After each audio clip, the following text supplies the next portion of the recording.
Y siendo las 4 de la tarde, llega Coalición Senior. Tu voz es nuestra voz. Este y todos los martes a las 4 de la tarde.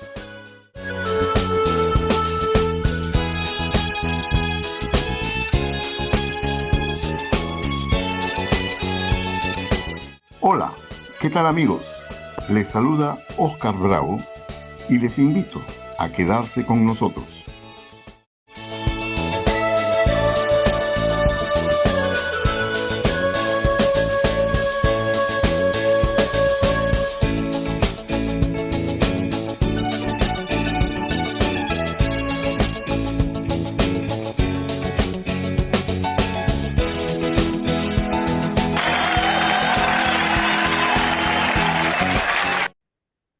¿Qué tal, amigas y amigos de este su programa Coalición Senior? El día de hoy tenemos un invitado especial con un tema sumamente interesante sobre el que nos han hecho consultas, preguntas, recomendaciones, como es el tema de la formación de cuidadores de personas mayores. Y para hablar sobre este tema tenemos con nosotros al doctor Josué Martínez Mejía, que es médico geriatra, fundador de la comunidad de cuidadores de adultos mayores. Josué, bienvenido al programa Coalición Senior. Cuéntanos, por favor, cómo así nace esta iniciativa, cuánto tiempo tienen en el medio, cuáles son los requisitos para participar, condiciones, en fin, tenemos entendido que también eres médico de Padomi. ¿Eso contribuyó a tu interés, a tu vocación por las personas mayores? Te escuchamos, por favor. Hola Oscar, muchas gracias por la oportunidad de dar a conocer esta comunidad. De hecho, yo soy médico geriatra, egresado ya el año pasado del Hospital Rebagliati, el Hospital Nacional Delgado Rebagliati del Seguro Social del Perú. Esta iniciativa surgió de manera espontánea. Nosotros, como parte de nuestro servicio en la unidad de geriatría, realizábamos capacitaciones de manera mensual a familiares de adultos mayores que estaban hospitalizados en nuestro servicio para darles herramientas de cuidado, para darles nociones básicas de cómo ayudar a que el adulto mayor, después de salir del hospital, pueda tener una rehabilitación, una recuperación. Entonces, mensualmente, y hasta ahora se sigue dando en el hospital, damos este tipo de talleres de manera gratuita a las personas que estaban totalmente interesadas. Este grupo surgió espontáneamente debido a que la comunidad iba creciendo, hacíamos uso de las redes sociales, WhatsApp, Facebook, y empezó a crecer.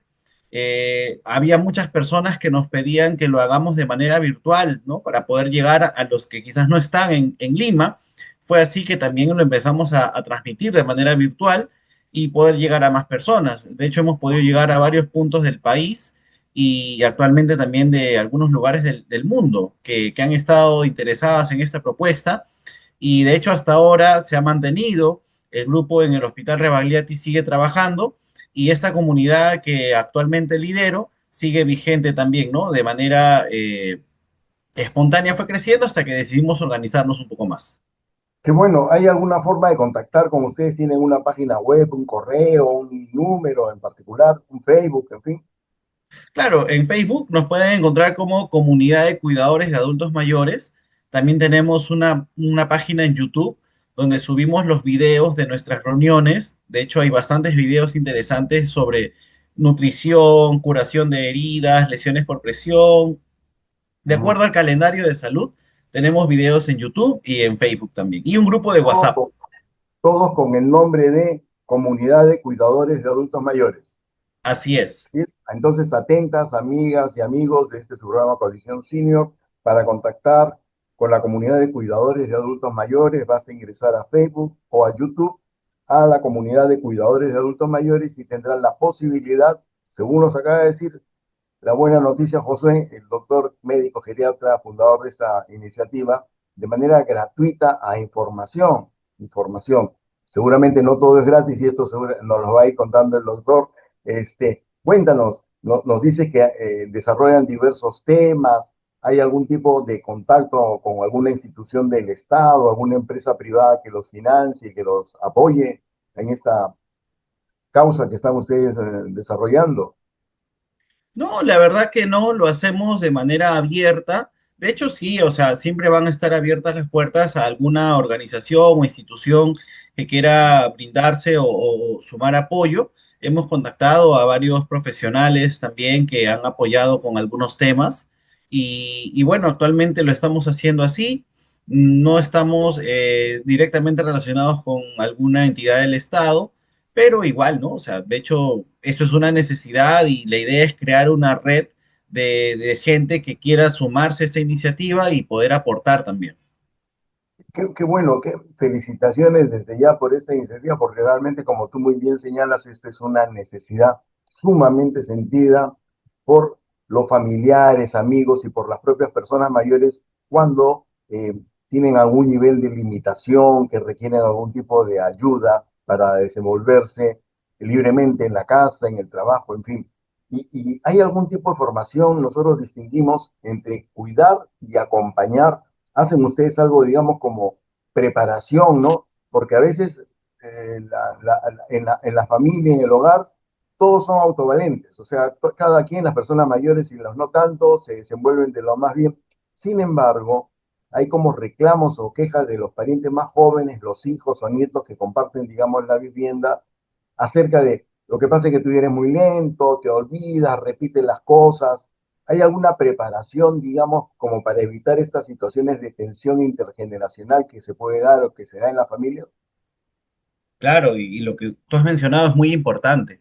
Tenemos que entender de que el envejecimiento es un proceso natural, ninguna cirugía, ningún tratamiento lo va a evitar, pero el tema es que cómo queremos llegar a esta etapa de la vida, ¿no? Podemos poner a dos personas de 60 o de 70 años y ver realidades totalmente diferentes. Y esto está muy ligado a la vida que han llevado en la juventud o en la etapa previa a ser adultos mayores y las cosas que se pueden mejorar. De hecho, es algo que la familia muchas veces no le presta importancia y suele ser pasado por alto hasta que ya llega a ser demasiado evidente o llega a haber una consecuencia, ¿no? Por ejemplo, la marcha lenta. Uno puede decir, ay, qué lento camina mi mamita, es porque ya está viejito. Y en realidad no es por eso, es porque hay algún trastorno de la marcha que está condicionando esa marcha. Y cuando ya realmente le dan interés, cuando se cae, tiene alguna fractura, lleva a hospitalizarse y una serie de cascada de eventos negativos que se pudieron haber detectado a tiempo y se hubiera podido haber intervenido. De hecho, estas clases, estas iniciativas surgieron porque muchas veces la comunidad médica o el personal de salud asume de que el familiar ya sabe o como es algo obvio, Ajá. pero en Sí, realidad hay muchas cosas que es importante que la población en general sepa y que pueden marcar la diferencia en el cuidado y el acompañamiento al adulto mayor y sobre todo en su calidad de vida, ¿no? De ajá, hecho, estamos en un contexto en que la población adulto mayor está en crecimiento, estamos en expansión. Va a haber de acá al 2050 el 25% de la población del Perú será adulto mayor y ajá, hasta ahora no vemos que existan políticas de salud o políticas sociales que estén preparándose para este evento que, o sea, va a ocurrir, ya lo ha dicho la INEI, son las estadísticas, los datos lo respaldan, entonces tiene que haber, como usted mencionó, una conexión generacional entre esta generación y la generación de adultos mayores para generar una interacción, trabajo en conjunto para que ellos sean menos dependientes y para que la familia también, de ser el caso, esté capacitada para brindarles el acompañamiento necesario. prevenir para evitar cuidados, ¿eh? Que finalmente, ¿no? Los cuidados tienen un costo de tiempo, de vida y económico a la hora que hay que contratar a un tercero. Hay una cuestión muy importante que señalabas en tema de la política y te dejo ahí una preocupación, ¿no? La política nacional multisectorial para las personas mayores tiene como primer objetivo el cuidado, lo que parece que está bien, pero sin embargo, en relación a lo que acabas de mencionar, el quinto objetivo es la participación. Y por una cosa lógica, uno relaciona, ¿no?, la participación con el concepto de envejecimiento activo. Y en la actividad es lo que nos permite estar postergando o evitando situaciones precisamente de dependencia o de carencia. Eso también lo ven ustedes como una forma de preparación y señalaste lo de las caídas para que puedas ligar y extenderte un poco más. También hay algún nivel, digamos, de preparación en las capacitaciones, charlas que ustedes dan acerca del entorno, digamos, las barreras arquitectónicas, la accesibilidad de las casas, ¿no? Porque a veces es regio, es lindo uno tener una casa de 2, 3 pisos, pero cuando uno llega a cierta edad o tiene algún problema de motricidad, ya dormir en el segundo piso es un martirio, se queda uno en el segundo piso y prefiere no bajar para nada. ¿Hacen algo de eso? Coméntanos, por favor. Claro, de hecho es uno de los temas que compartimos en nuestros talleres titulado Prevención de Caídas. Y como tú mencionaste, ¿no? Todos aplaudimos al traumatólogo que operó la cadera, le agradecemos, le damos las gracias, pero nadie aplaude o nadie reconoce al familiar que evitó esa caída y que terminó en esa fractura de cadera. Y recordemos que una fractura, o sea, no es que acabe con una operación. De hecho, eso es el inicio, porque luego viene un plan de rehabilitación que conlleva la parte física, la parte nutricional, la parte clínica, los medicamentos que va a empezar a usar. Es una serie de coordinación y de trabajo que se pudo haber evitado desde el momento en que se previno esa caída. Ujú. De hecho, una de las clases de este tema de prevención de caídas habla de la adecuación, ¿no? De la adaptación del entorno para facilitar el desplazamiento y la autonomía del adulto mayor. Nosotros no buscamos que el adulto mayor haga menos. De hecho, es una mala costumbre del familiar, ¿no? Ya, mamá, tú no hagas nada, descansa, estás viejita. Ujú. Papá, ya no hagas esto, estás... Y dejamos que se fragilicen, porque al no darles actividad, no le damos actividades que puedan hacer que su masa muscular, que su desplazamiento se mantenga activo. Ujú. Entonces, todo parte desde la prevención, todo parte desde la detección precoz y se pueden evitar muchas cosas. De hecho, si usted va al Hospital Rebagliati en el noveno piso de traumatología, el 70-80% de hospitalizados son adultos mayores con fractura de cadera. Y si hacemos la investigación de cómo llegaron a caerse, es una pena porque muchas de estas caídas, de estas fracturas, se pudieron haber evitado con un adecuado control de los medicamentos, la iluminación de los pasillos, haber usado el dispositivo de ayuda, ¿no? El bastón y diversas cosas que, como le digo, mejoran mucho ahorrando costos. O sea, el Estado peruano debería interesarse mucho en esto porque si queremos optimizar recursos, ahorrar costos, la mejor manera es capacitar a la familia, Ujú. capacitar al entorno, fortalecer el primer nivel de atención y justamente con esto evitar todas estas consecuencias que estamos hablando. Mira, qué interesante, José, lo que señalas, y permíteme hacerte una rectificación.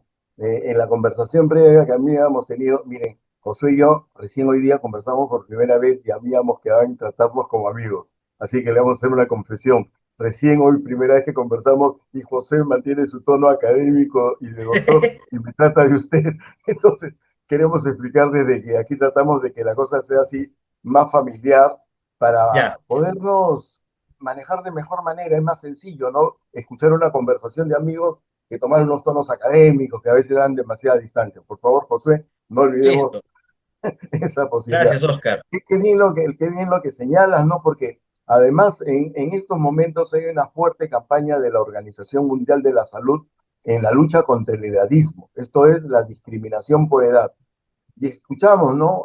Gremios de profesionales, sociedades de gerontología de Francia, España, Perú, Argentina, en fin, y otros desde universidades. Hay que respetar, hay que valorar a la persona mayor, pero esa defensa de un tercero, como que hace lo que tú decías hace un momento, ¿no? Tú no hagas nada, yo te defiendo. Y más bien por lo que estás señalando y en el marco del concepto de envejecimiento activo, la idea sería difundir todo lo que las personas mayores hacen con las adaptaciones que pudieran hacerse para que se comprenda, ¿no? Que no todas las personas mayores requieren, necesitan cuidado, atención, llevarlo, como dicen, ¿no? Con muy buena intención. Lleven a sus abuelitos a pasear, llévenlos a comprar, ¿no? Y salvo que haya la necesidad de que nos acompañen o nos ayuden con la movilidad, tener 60 o 70 años o más no hace que necesariamente algún miembro de la familia o alguna persona se tenga que dedicar a nosotros. ¿Qué nos puedes comentar al respecto, por favor? Muy buena acotación, querido amigo Oscar. De hecho, todo parte desde una correcta clasificación. O sea, no todo adulto mayor necesita asistencia, pero sí Mm, acompañamiento. O sea, yo tengo que aprender a clasificar a mi adulto mayor. Yo puedo tenerlo, geriátricamente son tres niveles, ¿no? El frágil, el prefrágil y el funcional o fit. Si yo mm, detecto que mi adulto mayor es funcional, que siga funcional el mayor tiempo posible. Le facilito las actividades, lo escribo en un gimnasio, lo llevo a natación, o sea, que esa funcionalidad la mantenga, pero también tengo que estar al tanto de sus enfermedades crónicas. La mm, mayoría de adultos mayores llega a esta etapa de la vida con alguna mochilita de algunas enfermedades que arrastró de años anteriores, ¿no? Hipertensión, colesterol, diabetes, artritis, artrosis, pero no significa que se le tenga que limitar. Al adulto mayor funcional, yo le digo, familia, deje que haga todo, pero facilite su desplazamiento, ¿no? Por ejemplo, hay muchos adultos mayores funcionales, ayudarlos con unas buenas zapatillas, un buen calzado que tenga buen sostén, buen agarre, porque lamentablemente a veces la calle, las veredas, las pistas tampoco ayudan, ¿no? Entonces, detectar algunos elementos que lo puedan ayudar mejor, por ejemplo, audífonos, lentes, para que eso también se siga desarrollando sin necesidad de apoyo. Cuando mm. ya se detecta que la persona sí requiere apoyo, igual, o sea, no significa que yo haga algo por él. Al contrario, dejo que él haga, pero creando un entorno que permita que él lo pueda hacer de manera segura. Y lo que tú mencionas es muy importante, ¿no? Lamentablemente estamos hoy en día en una sociedad que ensalta o enaltece mucho a la juventud. Y Mm, claro, ¿no? Porque vemos que hay demasiados avances tecnológicos, hay demasiados avances científicos que hacen que las personas mayores se sientan pues desplazadas, se sientan mm. tontas, ¿no? O sea, se les subestima. Entonces, eso con lo del edadismo se ve claramente, ¿no? Pero recordemos que las grandes civilizaciones, de hecho, las que más florecieron en la historia universal, ¿no? El Imperio Romano, la cultura griega, siempre estas culturas que sobresalieron y que hoy estudiamos en historia universal, le dieron el lugar correcto a los adultos mayores. De hecho, eran los que eran fuente de sabiduría, eran consultados para ir a la guerra, para hacer algún plan en la civilización. Hoy en día vemos que no, ¿no? Que los jóvenes pues todo lo quieren hacer, no consultan, creen que todos lo saben, y de hecho, pues, y claro, la Con el teléfono. tecnología, ¿no? La tecnología, pero usted sabe, bueno, tú sabes, querido Oscar, de que hay cosas que no te va a dar la tecnología, que sí o Mm, sí uno adquiere con la sabiduría de la experiencia, de los años, y de hecho, la historia humana es cíclica, mm, todos, ¿no? Lo dice la Biblia, no hay nada nuevo bajo el sol, la mm, historia humana es cíclica. Entonces, el adulto mayor necesita estar en la sociedad en el lugar que le corresponde, mm, desde como una fuente de referencia, de sabiduría. Y ahora, mm. esto es una realidad que al menos en Perú se sigue viendo. O sea, basta mirar en la calle, hay muchos adultos mayores que siguen de lo que se conoce como la población económicamente activa, Así es. tienen sus negocios, tienen sus puestos de ambulantes, sostienen un hogar. Entonces, tampoco es que el adulto mayor sea una persona frágil o vulnerable. Al No, contrario, muchos de ellos todavía sostienen los hogares. claro, como tú bien señalaste al inicio de tu presentación, cifras del Instituto Nacional de Estadística e Informática señalan que más del 25% de los hogares del país son sostenidos por personas adultas mayores. Y eso es una cuestión que es importante que tengamos en cuenta cuando se habla de la soledad no deseada o cosas de ese tipo, ¿no? Porque 25% es la cuarta parte de los hogares que Es son bastante. sostenidos. El que para la olla, el que paga todo, es el adulto mayor. Y a veces siempre seguimos con la idea, ¿no? Yo cuido a mi abuelito, como tú has dicho, estos son estereotipos que felizmente organizaciones como la Comunidad de Cuidadores de Adultos Mayores y Profesionales, como el doctor Josué Martínez Mejía, contribuyen a que la sociedad cambie e identifique nuevos paradigmas. Estamos casi llegando al final, estimado Josué. ¿Alguna recomendación que nos pudieras hacer y desde ya te vamos comprometiendo para próximamente tenerte en el programa con algún tema específico que tú consideres como prioritario, así vital, rápido, que la gente aprenda antes de inscribirse, matricularse en alguno de los cursos o capacitaciones que organiza la comunidad de cuidadores de adultos mayores. Te escuchamos, Josué. Gracias, Oscar. Yo como geriatra, yo creo que todos los geriatras tenemos una misión en la sociedad. Primero, romper el estereotipo de que el adulto mayor es frágil o de que el adulto mayor es vulnerable. De hecho, nosotros somos los que empoderamos y los que promovemos la funcionalidad en el adulto mayor. Ya basta de pensar que el adulto mayor es débil, que debemos subestimar su inteligencia, su fuerza. Todo lo contrario, tenemos que crear herramientas, tenemos que poner a su disposición los medios para que ellos se sigan desenvolviendo en esta sociedad, en este mundo actual, tecnológico, digital. Ellos también merecen y pueden estar involucrados en este tipo de tecnologías que se están desarrollando. Son parte actual de la sociedad, en la parte económica, en la parte social, y de hecho yo hago un llamado, ¿no? Yo sé que este programa va a llegar a muchas personas, a que si usted tiene alguna persona de 60 años para arriba, pues dejemos de estigmatizar y fortalezcamos todo lo que tiene que ver con sus habilidades, con su funcionalidad, para seguir construyendo la sociedad que nosotros queremos, dándole el lugar que se merecen los niños, los adolescentes, los adultos y también los adultos mayores. Genial, Josué, lo que mencionas, porque de esa manera contribuimos de todos los espacios del país, de la humanidad, a construir esa sociedad para todas las edades, que era el lema acordado por Naciones Unidas para la celebración del Año Internacional de las Personas Mayores, el año 1999. Josué Martínez, el médico geriatra, impulsor y director de la comunidad de cuidadores de adultos mayores, ha sido un gusto tenerte por primera vez en casa, aquí en Coalición Senior. Esperamos que nos visites con más frecuencia y ya saben, amigas y amigos, si desean información, capacitación, consulten en el Facebook y YouTube de Comunidad de Cuidadores de Adultos Mayores y van a encontrar información, y desde ya comprometemos a Josué para reunirnos próximamente para desarrollar un tema específico en relación al cuidado y la protección al final de los derechos de las personas mayores. Josué, ha sido un gusto, hasta una próxima oportunidad.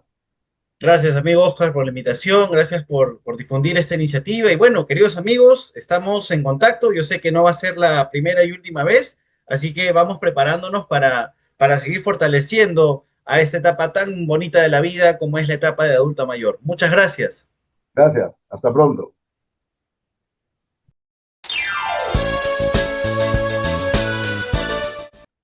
Muy bien, amigas y amigos, desde su programa Coalición Senior, continuamos con el programa del día de hoy.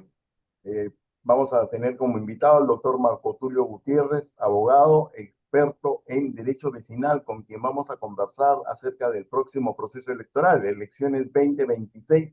¿Qué demanda? ¿Qué exigen? ¿Qué requieren las personas mayores? Marco Tulio, muy buenas tardes, bienvenido.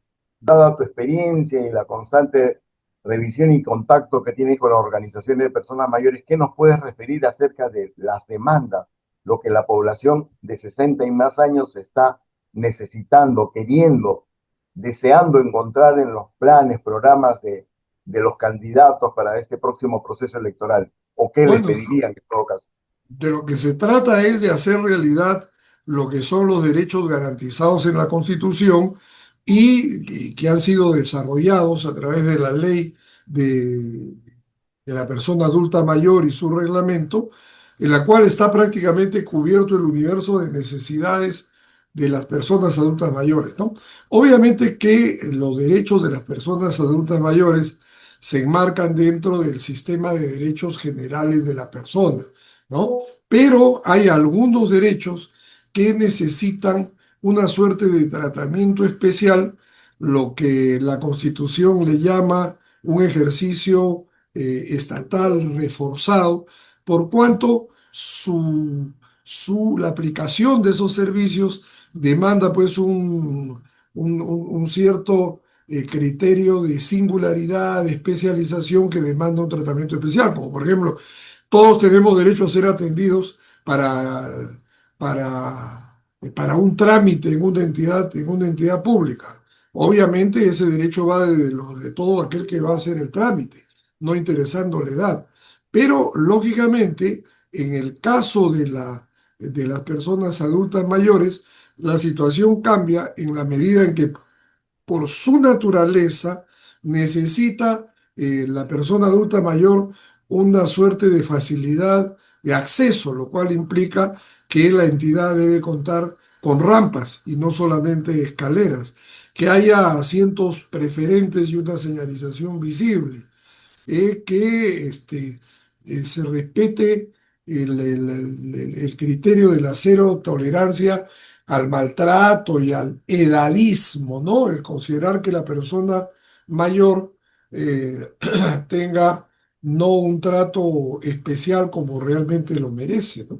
Por razones de su salud, básicamente, ¿no? Eh, eh, con las relaciones que tú tienes en las organizaciones de personas mayores, esto que tú señalas como una cuestión genérica, ¿tiene algún tipo de especificidad, digamos, en Surquillo o en Miraflores? ¿Has notado algún tipo de pedido especial en alguna de las provincias que has visitado, en Chincha, en Huancayo, en fin? Algo que tú consideres singular para alguna de estas localidades, por ejemplo, o que mayoritariamente, a pesar, ¿no?, del limitado número de personas que tienen acceso a una pensión, sea privada o pública, algún aumento en esto, alguna cuestión en particular que hayas notado?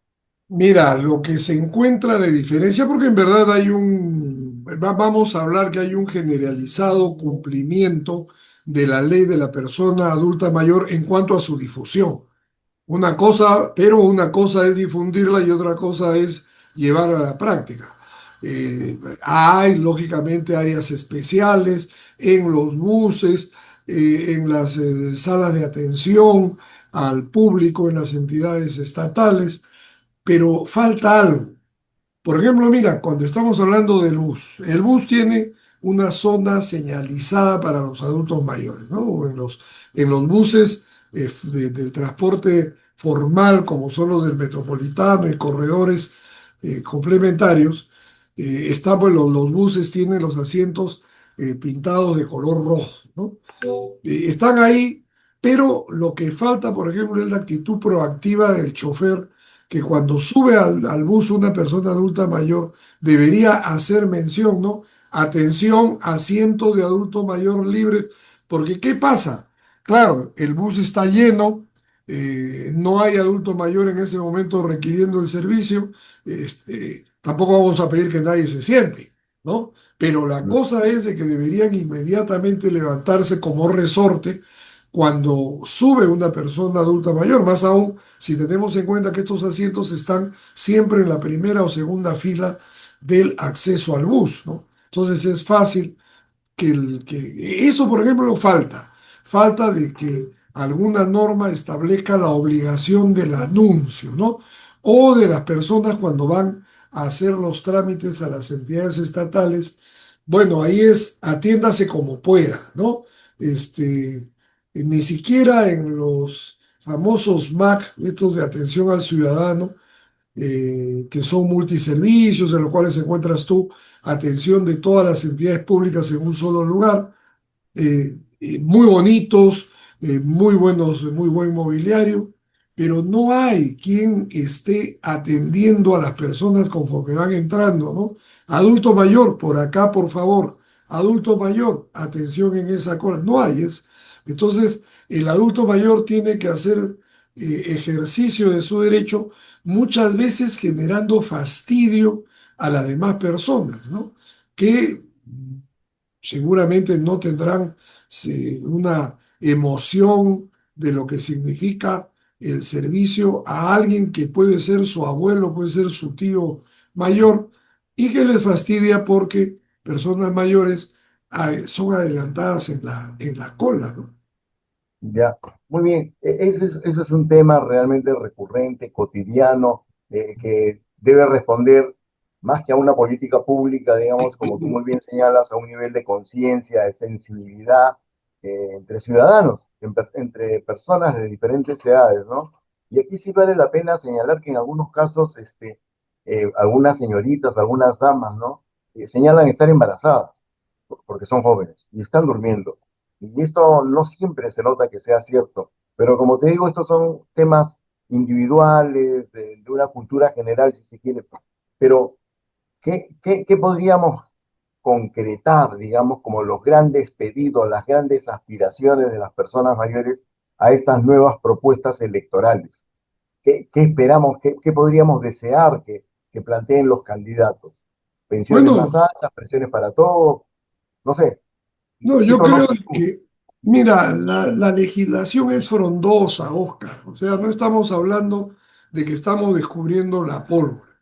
Mira, yo Ujú. estaba, por ejemplo, hoy día haciendo un cuadro para conversar contigo sobre los derechos de las personas adultas mayores en el Perú y encuentro pues de que tenemos todo, derecho a la dignidad y no discriminación, a la protección, a la salud, a la seguridad social, a la alimentación, la vivienda, el trabajo, la educación, la cultura, la participación, la accesibilidad, justicia, información, identidad, ocio y recreación. Es decir, está todo. El tema es que hay que llevar a la práctica y como te digo, en estos dos ejemplos que te he dado, por ejemplo, no hay sanción porque no hay personal que ayude a materializar el derecho. O sea, simplemente no hay personal. Entonces el derecho está reconocido, los asientos están señalizados, sea con color rojo en los buses o en las zonas de atención o de asientos reservados para el adulto mayor, pero no hay nadie que diga, por favor, acá, señor, disculpe, deje libre el asiento que se tiene que es reservado. No hay.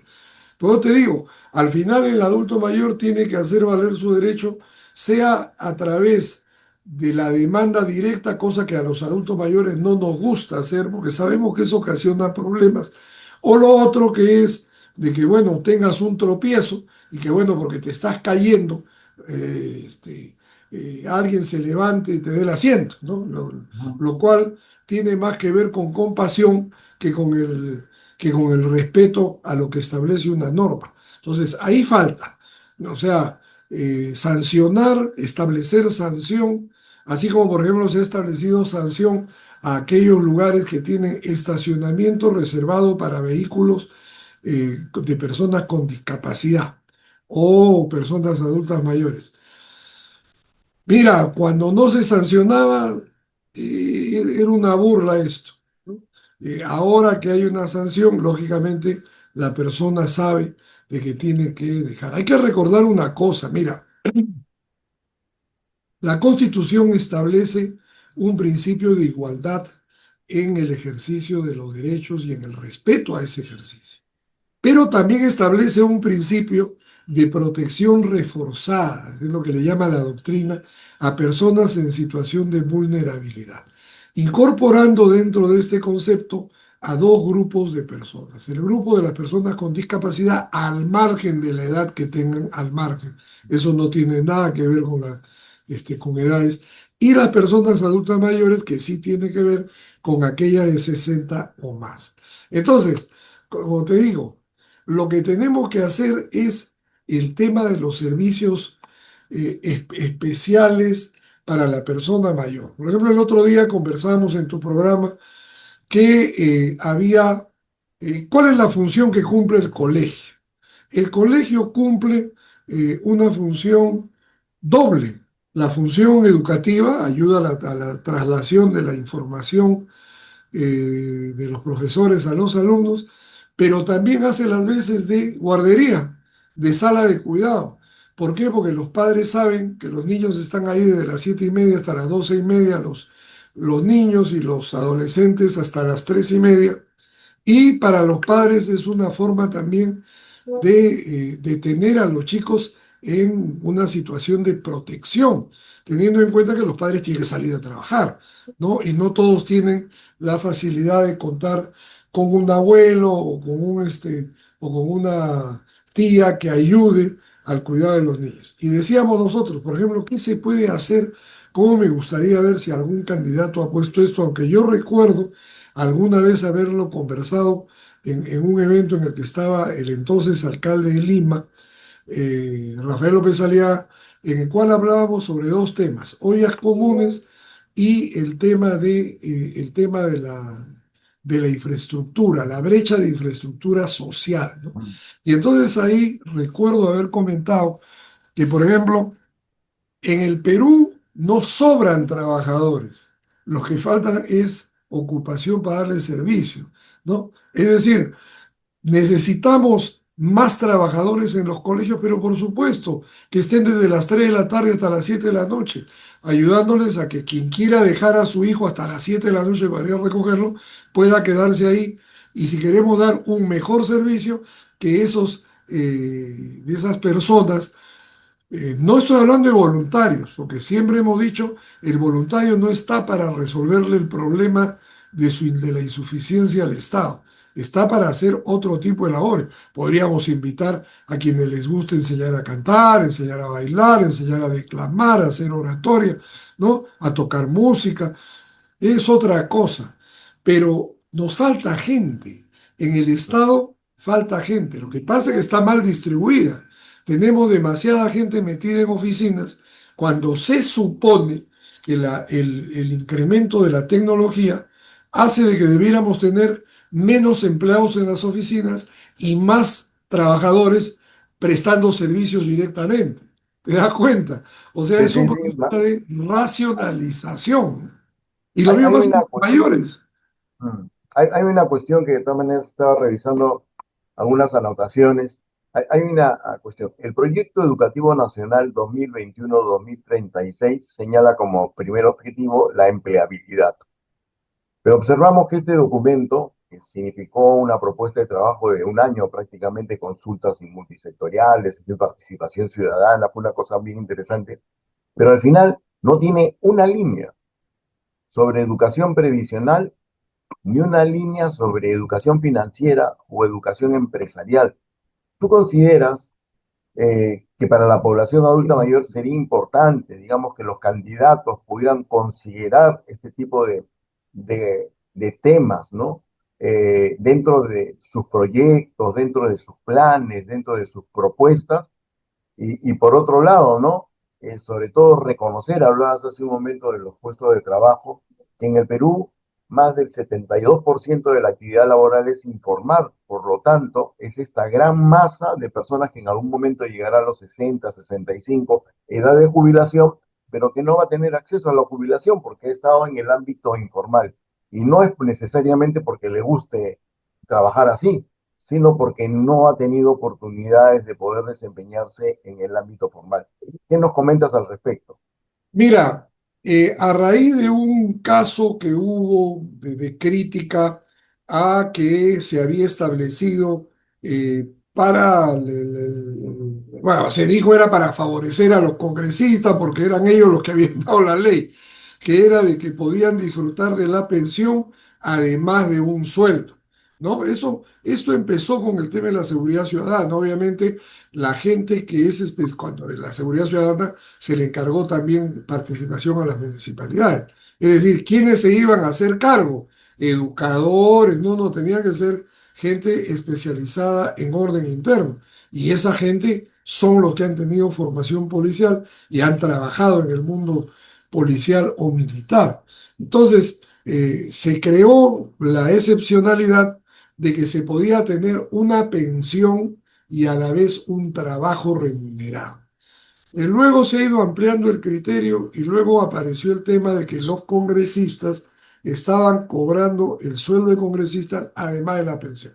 Obviamente que esto dio lugar a un reclamo más político que otra cosa, porque tengamos en cuenta que el dinero de la pensión es un dinero de propiedad privada de los que han aportado el dinero, sea que la aportaron a la AFP directamente o la aportaron a la ONP, es su plata. O sea, es un absurdo decir, no, porque usted ya se jubila, no tiene derecho a disfrutar de su plata.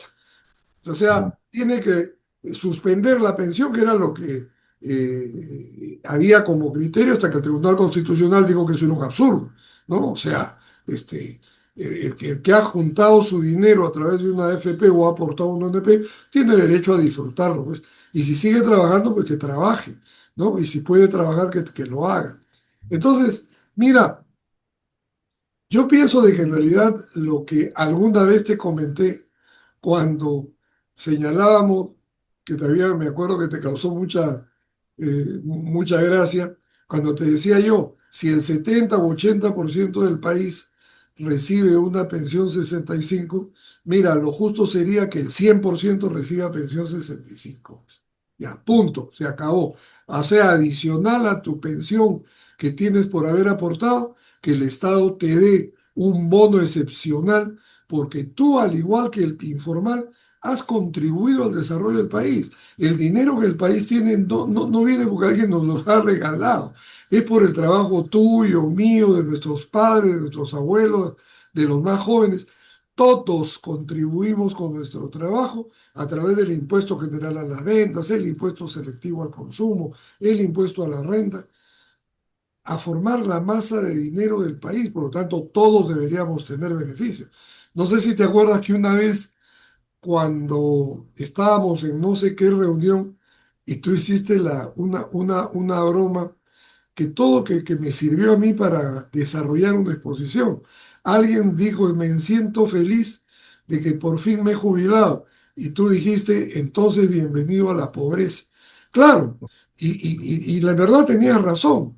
El otro día conversaba con una prima mía ya jubilada de la Municipalidad Metropolitana y me hacía un comentario que es bueno repetirlo. Decía, que una pariente le había llamado para decirle si podía darle un dinero porque quería viajar. Y ella le había contestado, mira, cuando yo trabajaba en la municipalidad, en todos los años que he trabajado, he viajado 16 veces. Hoy que estoy jubilada de la misma municipalidad no puedo viajar ni a Huacho, ¿no? Pero claro, del nivel que tenías económico del ingreso, has descendido brutalmente a la cuarta o quinta parte con estas pensiones de hambre, sean de la AFP o de la ONP. Las dos compiten en hambruna, ¿no?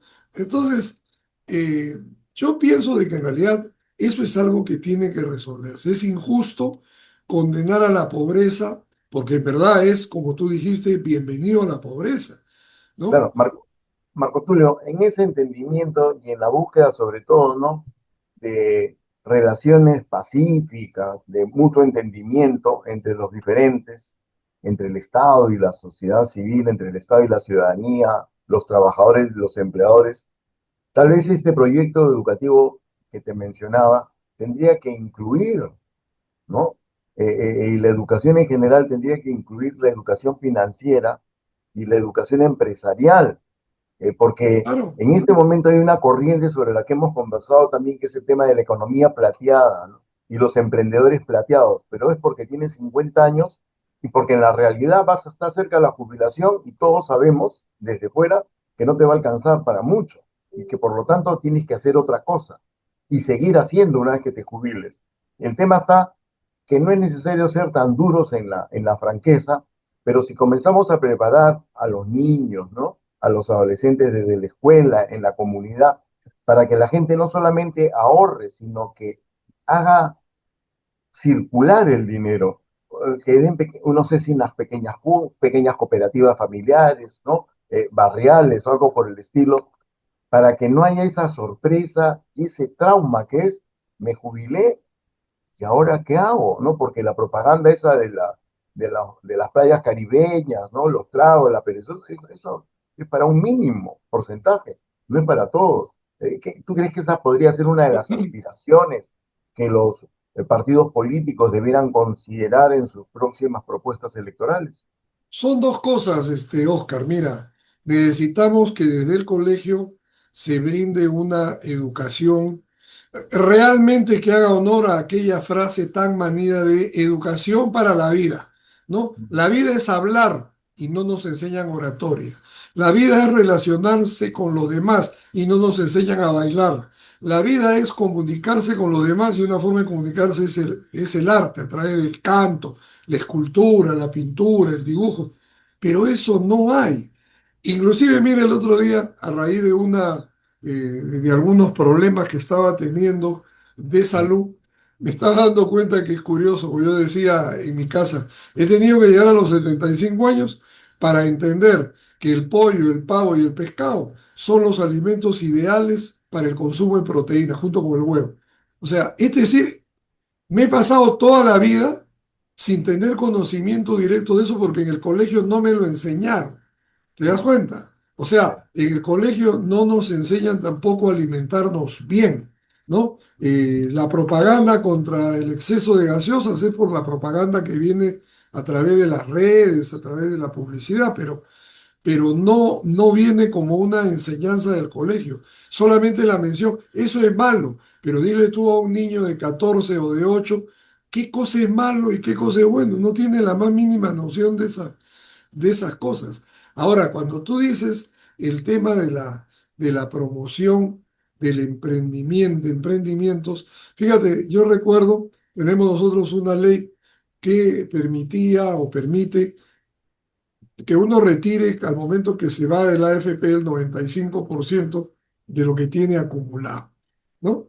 Y por supuesto, y que queda creo el 4,5 para de salud para que te puedan atender hasta que te mueras. Yo estoy en ese sistema, ¿no? O sea, es muy cómodo. Pero el tema es, yo pensaba, cuando veía yo de que en el Congreso había una feria de cómo devolverle la plata, cómo retirar el dinero de la AFP, sí, el 20%, el 30%. Es decir, los partidos era una feria de ofertas. Yo decía, pero ninguno se le ocurre decir el Estado debería, el señor Oscar Bravo se va a retirar su 95%. ¿Cuánto es su 95%? Vamos a imaginar, 50.000 soles. El Estado le dice, señor Bravo, usted puede retirar los 50.000, pero ¿sabe qué? Yo le presto 50.000, siempre y cuando el emprendimiento sea para una casa, para un negocio, para una pequeña fabriquita artesanal unido con estos programas de enseñanza de todo. Entonces, la cosa cambia. El señor Bravo no se consume sus 50.000 soles en remedios, en alimentación y cosas, y luego misionero completamente. Entonces, fíjate cómo el Estado falla en cosas que pueden ser tan sensibles. Y por último, el tema de cómo hacer. Lamentablemente nuestra educación es para crear empleados, no emprendedores. O sea, nos enseñan, hasta los que enseñan a, por ejemplo, en lo mecánico, a ser electricista. Tú vas a la escuela del instituto donde enseñan electricidad y no encuentras un solo curso de cómo organizar una empresa de servicios eléctricos. O Exactamente, sea, preparamos a ese joven para que sea un electricista empleado del Estado o del sector privado. así es, así es. Qué bueno, Marco Tulio, qué buena lección que nos estás dando y esperamos que la audiencia haya tomado nota de lo que hasta ahora nos va diciendo Marco Tulio Gutiérrez, abogado experto en derecho vecinal, porque de eso se trata. ¿Cuántas ofertas electorales estamos revisando? Vamos a revisar y qué nos ofrecen en ese sentido. Porque debes haber escuchado también, Marco Tulio, ahora que hablabas de los retiros de las AFP, las campañas que decían, ¿no? Se han gastado su plata, no han sabido utilizarla, ¿no? Es un despilfarro. ¿Para qué la han sacado? Y ninguna crítica o comentario acerca de debimos aprovechar la oportunidad para educar, para hacer educación financiera, para hacer educación en inversión, porque no se trata, como pasa en muchos municipios, ¿no? Vamos a hacer una actividad de sostenimiento económico, emprendimiento. Entonces, las señoras a tejer crochet, los varones algo de carpintería o pintura. ¿Cuánto tiempo nos va a llevar primero aprender a hacer eso y hacerlo bien para ser competitivos? Porque la primera vez no compra toda la familia y los vecinos por solidaridad, pero la segunda, la tercera, porque se trata de eso. Y eso Mira, solamente da una formación empresarial. ¿Qué nos comentas? alguien podría decir, por ejemplo, cuando hice mención al tema del retiro del 95% de los fondos en la AFP.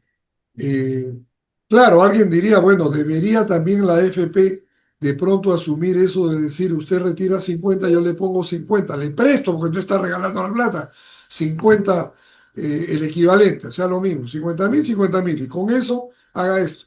El problema es de que todos sabemos de que lamentablemente los adultos mayores no somos sujetos de crédito, esa es la verdad. Yo recuerdo que en algún momento mi hijo me pedía un aporte para poder hacer una inversión. Y bueno, yo dije, el dinero que tengo en el banco no me servirá, ¿no? El tener una casa propia, un auto propio. Oye, me llevé la sorpresa de mi vida. Tuve la mejor clase de lo que es la tragedia de ser jubilado. La señorita me dijo, usted puede tener una o 10 casas, señor. Usted puede tener uno o 10 carros. Al banco no le interesan ni sus casas ni su carro. Lo que le interesa es que usted tenga un sueldo donde, mensualizado, de donde usted pueda pagar lo que el banco le presta. Y usted Ah, como jubilado no tiene ese dinero. Se acabó la fiesta. Por lo tanto, lo sentimos vaya, muchísimo. La puerta está ahí. No hay crédito. Fíjate. mm, interesante lo que señalas porque, mira, con estos comentarios tan breves, estás compartiendo realmente lecciones importantes acerca de lo que podríamos estar demandando a los futuros gobernantes. Estas facilidades de crédito, esta educación financiera, que esta generación plateada, a la que ahora se habla en la medida de la mayor longevidad, sea también una oportunidad para todos, para tener oportunidades, una oportunidad para oportunidades. No es una cuestión redundante, es una cuestión práctica y concreta. Se necesitan oportunidades, como ha dicho Así hace un es. momento, ¿no? Como has dicho, no se trata de que nos regalen nada, Así es. Y sino el que nos... Estado tampoco te va a regalar dinero, porque fíjate, en el mundo financiero, el mejor pagador, ¿dónde está? Es el que está en cajas rurales, en cajas de ahorro y crédito municipales. ¿Qué te revela eso? Los créditos que dan estas cajas rurales y estas cajas municipales es un crédito pequeño. No, tú no vas a pedirle 1 millón de soles al banco, a una caja, pues eso se lo pedirás a un banco. Pero acá son préstamos de 20.000, de 30.000 en la caja rural para comprar los productos para empezar a cosechar en el campo, ¿no? 20.000 soles. Y la gente paga, porque la gente sabe de que en la medida que pague el año entrante tiene nuevamente un crédito para poder requerirlo, obtenerlo y poder hacer su inversión en el campo. Entonces no es un dinero perdido, no es porque siempre hay la idea de que cuando el Estado se mete, como fue con el Banco Minero, el banco de no sé cuántos y el banco de tal, el Banco Industrial, bueno, el problema es que el Banco Industrial, pues, no era para la micro y pequeña empresa, era para la gran empresa. Y la gran empresa, lamentablemente, por la posibilidad económica que tiene de contratar buenos estudios de abogados, es la que más se demora en pagar. Ya, Quizás porque no es que sean malos pagadores por sí, sino porque necesitan el dinero para invertirlo. Pero también es un dinero que siendo del Estado se necesita para hacer el fondo revolvente, ¿no? Yo doy, tú devuelves, el fondo gira y le doy a otro, por algo se llama fondo revolvente, ¿no? Entonces, exacto.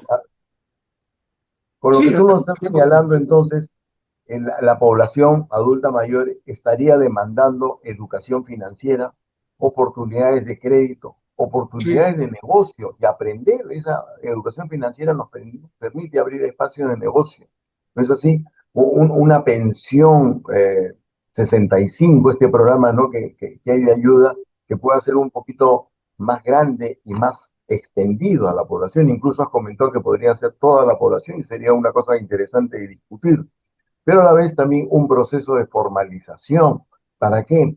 Para prevenir, para evitar que no haya tanta persona sin acceso al derecho a la salud, por más SIC que exista, y el ujú, derecho a una remuneración mensual por todo el esfuerzo que ha dedicado para sostener a su familia y de una otra manera sostener a la comunidad. ¿Algún comentario final que nos puedas hacer en relación a las demandas de la población adulta mayor para este próximo proceso electoral? Por favor, Marco Tulio. dos cosas. La primera es un tema de cómo hacer de que nuestros derechos sean materializados en la prestación de los servicios estatales, ¿no? O sea, cuando alguien le diga a uno, oiga, todos tenemos igual derecho, un momentito, hay un principio universal que se llama la protección reforzada, que es, y eso lo establece nuestra Constitución, que es para las personas en situación de vulnerabilidad. Como ponía el ejemplo, qué fácil es decir que todos ingresen a ser atendidos. Oye, un momentito, pero hay una persona que está discapacitada.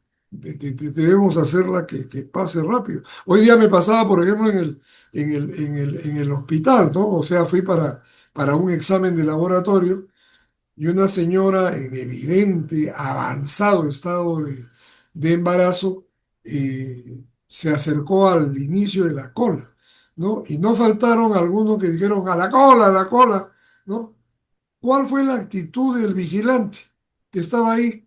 Silencio, mirar al cielo, no comprarse el pleito, ¿no? Mm, Y esto está mal. Entonces, yo, por supuesto, con la mayor delicadeza dije, adelante la señora por el trato preferencial, por la ley del trato preferencial. Y ahí se callaron la boca. Pero tenemos que hacer de que mm, nuestro derecho sea respetado, ¿no? Y lo segundo, hacer una difusión de que en realidad necesitamos servicios, ampliación de servicios. Mira, mm, las municipalidades se han dedicado a creer que un centro integral del adulto mayor es suficiente. Y eso es el disparate mayor. ¿No? O sea, mm, disparate mayor. Porque tú tienes, no hay distrito. Te aseguro que el distrito más pequeño que podría ser en términos de parques públicos, de pronto Jesús María, los La distritos punta, antiguos, ¿no? la punta. Breña o La Punta. Mira, ahí tienes el parque para que te sirva como una escuela abierta. No necesitas tú estar encerrado en un salón para hacer el tai chi, lo puedes hacer en el parque. Entonces, Mm, tenemos cientos de locales abiertos que se pueden utilizar y no se utilizan. Ahí tenemos que exigir una mejora en la calidad de servicio. Vamos a ver qué cosa dicen los programas. Acuérdate que tenemos pendiente el compromiso con los amigos que nos siguen en Coalición Señor, de que vamos a hacer una mesa de trabajo para analizar con lupa qué mm. están proponiendo los partidos y ver si de pronto lo que estamos diciendo ya ha sido recogido por algunos de ellos, ¿no? Correcto. Muchísimas gracias, Marco Tulio. Un Ha sido abrazo muy para ti. claro en tus comentarios, tus recomendaciones. Esperamos pronto llegar a constituir esa mesa e invitar a la audiencia de Coalición Senior a que participe, no solamente con sus preguntas, sino con sus aportes, sus ideas. Aquí todas las ideas tienen valor, son importantes, y la suma de las buenas ideas se puede generar una nueva política, un nuevo servicio, de menor costo incluso a los que pudieran existir. Muchas gracias, Marco Tulio. Esperamos contar nuevamente contigo para un próximo programa. Un Hasta abrazo pronto. para nuestros amigos. Bien, amigas y amigos, esto ha sido todo por hoy. Los esperamos el próximo martes a partir de las 4 de la tarde. Compartan el enlace y esperamos sus comentarios, noticias, sugerencias. Será hasta la próxima semana. Nos vemos. Gracias por su sintonía.